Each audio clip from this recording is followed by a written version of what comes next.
تو آج جب میں آپ کے سامنے پیش کروں گی وہ خواتین سے متعلق ہی ہے کہ اسلام میں ایک عورت بہت اہم کردار ادا کرتی ہے، کہ ایک شعر میں بھی کہا جاتا ہے کہ تصویر زن سے ہے کائنات میں رنگ، یعنی کہ پوری جو کائنات ہے اس میں عورت سے رنگ بھرے ہیں۔ تو اب اگر دین اسلام کی بات کی جائے تو بہت سی عورتوں نے بہت سے طریقوں سے قربانیاں دی اور اپنا کردار ادا کیا ہے۔ اپنی ماں سے شروع کرتے ہیں، حضرت خدیجہ رضی اللہ تعالی عنہا، آپ نے اپنا مال دے کر اور اپنے آپ کو خود نبی علیہ الصلوۃ والسلام کی بارگاہ میں پیش کر کے دین کی خدمت کی۔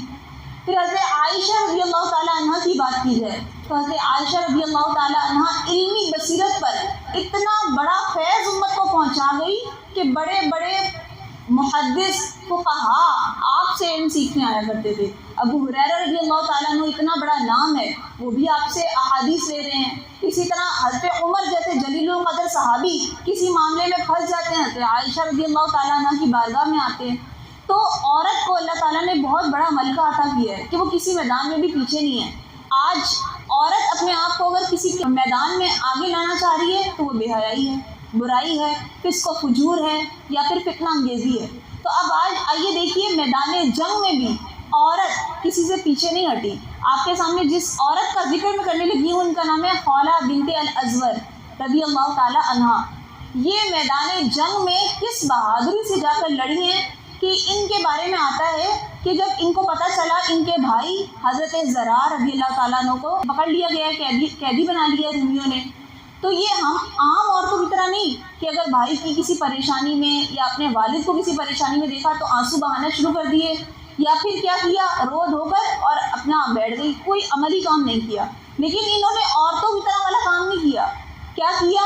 اپنا لباس مردانہ لباس کی طرح پہنا، یعنی مردانہ وضاحت بنائی، اپنے چہرے کو مکمل ڈھانپ لیا، بالکل جیسے اپنا پورا فیس اوپر نیچے سے کور کر کے میدان جنگ میں آ گئی۔ سب لوگ حیران، یہ کون اتنی تیزی سے میدان جنگ میں آ رہا ہے؟ حضرت خالد بن ولید کا نام آپ نے سنا ہے، کتنے بڑے سپاہ سالار ہیں، وہ حیران رہ گئے یہ کس تیزی سے اندر آ رہی ہیں اور نیزے مار مار کر جو ہے وہ کافروں کو دور کری جا رہی ہیں خود سے۔ اچھا، اب آگے جاتی گئی سب مرد حیران ہے، یہ کون سا نیا سپاہ سالار آیا ہے کہ میدان میں پیچھے کری جا رہا ہے سب کو۔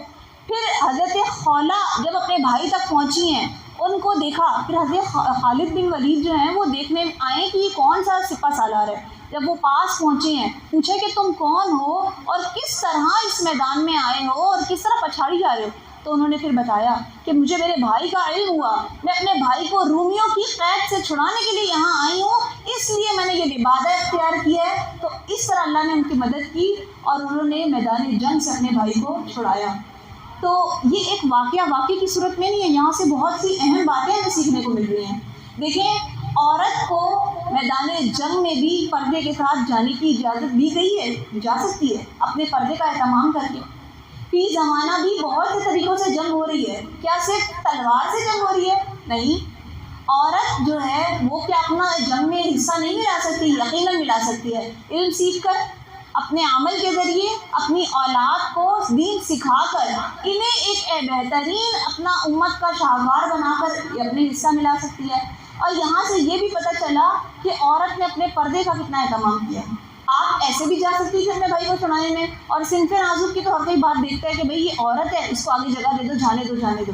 لیکن آپ نے بزدلی کا مظاہرہ نہیں کیا، بلکہ جواں مردی، یعنی وہ بہادر خاتون تھی، اپنے بھائی کو جوانی کے ساتھ اور بہادری کے ساتھ جا کے میدان جنگ میں بچا کر لائی۔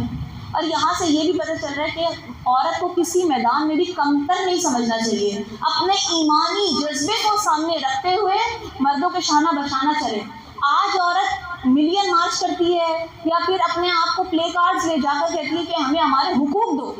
حقوق تو قرآن نے ہمیں دیے، حقوق تو ہمارے نبی علیہ الصلوۃ والسلام نے ہمیں دیے، ہمیں فرق کیا ہے؟ ہمیں سیکھے نہیں ہیں۔ ہم وہ حقوق جو لبرلس نے ہمارے سامنے پیش کر دیا ہم کہتے ہیں یہ ہمارا حق ہے، نہیں، ہمارا حق وہ ہے جو ہمیں رحمت للعالمین صلی اللہ تعالیٰ علیہ وسلم نے عطا کر دیا۔ تو ہمیں اپنے حقوق کے بارے میں کہاں سے پتہ چلے گا؟ قرآن کے ساتھ کنیکٹ ہونے پر، قرآن مجید سیکھنے پر۔ ہم یہ سمجھتے ہیں کہ قرآن صرف عربی پڑھ لیں گے یا پھر اپنے بچوں کو پورا قرآن مجید پڑھا لیں گے تو بس ہم اپنا مسلمان ہونے کا حق ادا کر دیں گے، یا پھر زیادہ سے زیادہ کلمے اور دعائیں بھی یاد کرا دیں گے، یا اس سے زیادہ ہوگا تو نماز بھی تو 5 وقت کی پڑھتے ہیں۔ نہیں، ایک قرآن جو ہے یہ پورا ایک سلیبس ہے، ایک مسلمان کا پورا کورس ہے یہ. جب ہم اپنے بچوں کو اسکول میں ڈالتے ہیں تو کیا ہوتا ہے، ہمارے سامنے ایک کورس آؤٹ لائن دی جاتی ہے، اپنے بچے کو یہ کتابیں پڑھانی ہیں، پھر مزید اس میں شارٹ کر کے کیا بولتے ہیں کہ پیپرز میں آپ کا یہ سلیبس آئے گا، اس کی اچھے سے تیاری کروا دیجیے. تو قرآن مجید سورۃ الفاتحہ سے والناس یہ پورا ایک کورس ہے جو ہمارے اور آپ کی رہنمائی کے لیے اترا ہے. یہ صرف کسی ایک شعبے میں بات نہیں کرتا. بہت سے لوگ سمجھتے ہیں کہ قرآن نماز کے بارے میں بتائے گا یا پھر قصے اور کہانیوں کی بات ہوگی. نہیں، یہ میرے اور آپ کی ہدایت کے لیے اترا ہے. اللہ تعالیٰ نے اس میں ہر خشک اور تر چیز کا ذکر کر دیا، کوئی چیز اس میں نہیں ہے جو نہ ہو. تو کیا وجہ ہے کہ آج ہم اس میں اپنے لیے کچھ پاتے نہیں؟ کیونکہ ہم اس کو سیکھتے نہیں. اگر بہت سے لوگ ہیں وہ کہتے ہیں ہم ترجمہ پڑھ لیتے ہیں. اچھا، ترجمہ پڑھ کر پھر آپ نے کیا سیکھا؟ آپ جانتی ہیں صحابہ کرام علیہ رضوان عربی اللسان، یعنی ان کی زبان عربی ہوتی تھی. قرآن مجید جب نازل ہوتا تھا نا، آقا علیہ السلام ان کے سامنے ایک تلاوت فرماتے تھے، پھر بھی وہ ایسے ہماتن گوش ہو کر بیٹھتے تھے، کہتے تھے آقا ہمیں سکھائیے. کیا سکھائیے؟ آپ کو سمجھ نہیں آیا؟ آقا علیہ السلام نے تلاوت کی، آپ نے عربی کا ترجمہ سمجھ لیا؟ نہیں. دیکھیے، انہیں پھر بھی اس کے اسرار و رموز کو سیکھنا تھا. تبھی تو وہ آقا علیہ السلام سے فرماتے ہیں صحابہ کہ یا رسول اللہ ہمیں سکھائیے اللہ اس میں کیا فرماتا ہے. صحابہ کرام نے وہ ترجمہ پڑھ کر بھی نہ وہ سیکھا سمجھا کہ آقا علیہ السلام سے سیکھ رہے ہیں. اور ہم بغیر استاد کے، بغیر قرآن مجید کی تفسیر کے کہتے ہیں ہم نے ترجمہ پڑھ لیا، ہمیں سمجھ میں آ گیا. نہیں، قرآن مجید بہت زیادہ اہم اور تفصیل طرف کتاب ہے جس کو سیکھنے سے ہی آئے گا. پھر دیکھیں، ہم اس دنیا میں آئے ہیں اور یقیناً کوئی بھی انسان اس بات کا انکار نہیں کر سکتا کہ ہم سب کو جانا ہے. موت وہ ایک ایسی اٹل حقیقت ہے کہ دنیا میں کوئی کسی بھی مذہب سے تعلق رکھتا ہو موت کا انکار نہیں کرتا. آپ سب بھی جانتی ہیں کہ بڑے سے بڑے جو دنیا میں حکومت کرنے والے آئے، بادشاہ آئے اور پوری دنیا کے اوپر خزانے لٹانے والے بھی آئے، لیکن کیا ہوا؟ موت کی طرف ان کو جانا ہوا سب کا. تو اب ہم یہاں پر آئے ہیں تو ہمیں بھی پتہ ہے ہم نے مرنا ہے اور موت سے کسی کو راہ فرار حاصل نہیں ہے. تو موت کی کتنی تیاری ہم نے کی ہے، ہمیں اس بارے میں سوچیں. ہم یہاں پر اتنا مال جمع کرنے میں لگے ہوئے ہیں دن رات، بس میرا مال میرا مال میرا مال. خدا نہ خواستہ کسی کے گھر میں ڈکیتی ہو جائے تو وہ میرا مال آج ہی کہاں گیا؟ وہ تو کسی اور کے پاس چلا گیا.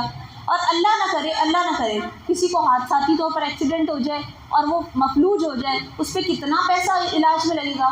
اسی طرح کسی کو خدا نہ خواستہ کوئی ایسی موت ناگہانی طور پر آ جائے کہ وہ اپنے علاج کے لیے دن رات اسے ہزاروں لاکھوں روپے خرچ کرنے پڑ رہے ہیں، لیکن یہ سب کیا ہے؟ اس کو تسلی یہ ہو جاتی ہے اب اس پہ وہ واویلا نہیں کر سکتا. کیوں؟ بس اللہ کی طرف سے آئی ہے، کیا کر سکتے ہیں، ایسے کر کے اپنے آپ کو چپ کروا لیتا ہے. لیکن جب اللہ نے ہمیں خوشحالی میں رکھا ہے، ہم اپنے آرام کے دنوں میں ہیں، تب ہمارا دل کیوں اتنا تنگ پڑتا ہے اللہ کی راہ میں نکالتے ہوئے. وہ بٹوے میں سے پیسے ہمیں نکالتے ہوئے بڑا مشکل ہوتا ہے. یہ ہماری جو زندگی ہے نا، یہ ایک مسافر کی طرح ہے، کیونکہ نبی علیہ السلام کی حدیث کا مفہوم ہے کہ مومن کے لیے یہ دنیا قید خانہ ہے اور مسافر کی طرح رہنا ہے. تو مسافر تو چند پیسے لے کے نکلتا ہے، اپنا بٹوا بھر کے تو نہیں جاتا، اپنی اصل اکاؤنٹ تو گھر میں رکھ کے جاتا ہے یا اپنی اصل سیونگ تو گھر میں رکھتا ہے. اپنے ساتھ صرف اتنا سامان لے کے جاتا ہے جس کی اس کو راستے میں ضرورت ہے یا جس سے اس کا گزر بسر سامان راستے میں ہو جائے اور وہ گھر آ جائے. تو ہم سب تو دنیا میں بالکل مسافر ہیں اور اپنا حال ہم اب اس کے برعکس دیکھتے ہیں. تو ہمیں اس بارے میں غور کرنا چاہیے. تو دیکھیں، دنیا میں آ کر اپنی آخرت کے لیے خود ہی ہم کچھ کر جائیں، ورنہ لوگ مرتے ہیں، مر رہے ہیں اور مرتے جائیں گے، اور ہم بھی ایک دن مر جائیں گے اور سب کہیں گے کہ یہ مر گئی، انا للہ و انا الیہ راجعون. یا پھر کیا ہوگا؟ زیادہ سے زیادہ آپ کی فاتحہ پر آ کر یا پھر تیجے پر بھی آ جائیں گے. قرآن مجید تو بہت کم ہوتا ہے کہ کوئی خواتین درست پڑھ لیں یا پھر باتیں کریں گی یا پھر آپ کے جو اصالے ثواب کا کھانا ہوگا وہ کھا کر آ جائیں گی، یا بہت کوئی عزیز قریبی ہوگا تو 10ویں تک یا 40ویں تک یا برسی تک بھی آ جائے گا ایک دفعہ. لیکن اصل جو کام ہے نا وہ ہمیں خود ہی کرنا ہے. اپنی آخرت کے لیے جو آج ہم اس دنیا میں زندہ چلتے ہوئے کر سکتے ہیں نا وہ کر لیں، ورنہ کوئی پیارا بھی آپ کو یاد نہیں رکھتا. یقین جانیے، سگی اولاد اپنے ماں باپ کو بھی چند دن کے بعد کم یاد کرتی ہے، پھر اس کے بعد اور کم یاد کرتی ہے، پھر ایک وقت آتا ہے سالوں بعد ماں باپ یاد آتے ہیں. تو یہ حقیقت ہے. آپ کو اپنے دادا، اپنے پردادا، ان کے پردادا یاد ہیں؟ نہیں یاد. آپ اپنے والدین کو پوچھیں وہ کتنا اپنے والدین کو یاد کرتے ہیں. آج ہمارے والدین حیات ہیں اور اگر کسی کے زندہ چلے گئے ہیں ابھی زندگی سے تو وہ کتنا یاد کرتے ہیں؟ تھوڑا بہت. خود اس بات کا موازنہ ہمیں کرنا چاہیے. تو اپنی آخرت کے لیے ہم کچھ کیوں نہیں کر جاتے؟ اور دیکھیں ایسا کام کر کے جانا چاہیے ہمیں کہ جو میٹر ہماری نیکیوں کا چلتا رہے۔ آپ کے سامنے میں ایک واقعہ بیان کرتی ہوں۔ آپ نے سب نے تیسرے خلیفہ کا نام سنا ہے، حضرت عثمان غنی رضی اللہ تعالیٰ عنہ کا۔ آپ کا بہت مشہور یہ بات ہے، آپ نے ان کے کنویں کا نام سنا ہے بیر روما۔ حضرت عثمان غنی رضی اللہ تعالیٰ عنہ کا جو یہ کنواں ہے نا، جس کو بیر روما کہا جاتا ہے، یہ مدینہ منورہ میں آج بھی اس سے مسلمان فائدہ حاصل کر رہے ہیں۔ لیکن جب مسلمانوں نے مکہ سے مدینہ طیبہ ہجرت کی، آپ جانتے ہیں نا مسلمانوں نے ہجرت کی تھی، تو جب مسلمان مکہ سے مدینہ آئے تو ان کے پاس پانی پینے کو بھی نہیں تھا۔ اب دیکھیں ہمارے پاس الحمدللہ پانی آ رہا ہے تو ہمیں اس بات کا پتہ نہیں، لیکن جہاں دیہات میں جائیے یا پھر سندھ کے انٹیریئر جائیے جہاں پانی نہیں ملتا، ان کو اس بات کا زیادہ پتہ ہوگا۔ تو جب پانی نہیں تھا نا، تو آقا علیہ السلام نے اس کنویں کے پاس جا کے دیکھا، پانی بہت فراوانی میں تھا اس کا، اور میٹھا بھی بہت تھا اور لذیذ بھی بہت تھا اس بیر روما کا پانی۔ آقا علیہ السلام نے اپنی خواہش ظاہر کی کہ کون ہے جو اس کو مسلمانوں کے لیے خریدے اور اس کو وقف کر دے۔ اب یہ جو کنواں تھا نا، یہ ایک یہودی کا تھا، اور یہودی جو ہے وہ پانی پینے نہیں دیتا تھا مسلمانوں کو اس سے۔ تو اب حضرت عثمان غنی رضی اللہ تعالیٰ عنہ اٹھے اور انہوں نے کہا کہ میں اس کو خریدوں گا، لیکن اب یہودی نے کیا شرط لگائی کہ میں پورا تو نہیں آپ کو بیچوں گا، آدھا میرا ہے اور آدھا آپ کا ہے، یعنی کہ اس طرح کانٹریکٹ ہوا کہ آپ پیسے اتنے ہیں اور آدھا کنواں آپ کا آدھا میرا۔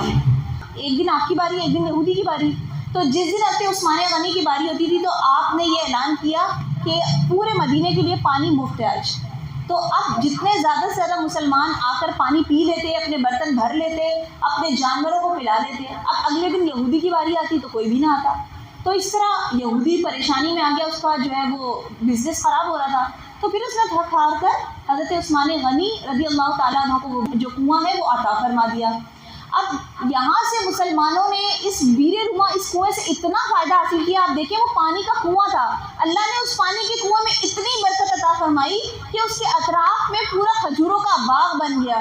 آپ علیہ السلام جو حضرت عثمان غنی، آپ کے اس باغ سے مسلمانوں کو اتنا کثیر فائدہ ہوا، اس سے کھجوریں، آج بھی اس کھجوروں کا جو فائدہ ہے وہ مسلمانوں کو کثیر تعداد میں مل رہا ہے۔ اب جیسے اس کا منافع آتا تھا تو مسلمانوں کے لیے زمینیں خریدی گئی، اس کے مسلمانوں کے لیے ہوٹلز بنائے گئے، اس سے مسلمانوں کے لیے مزید وقت کی جگہ بنتی گئی۔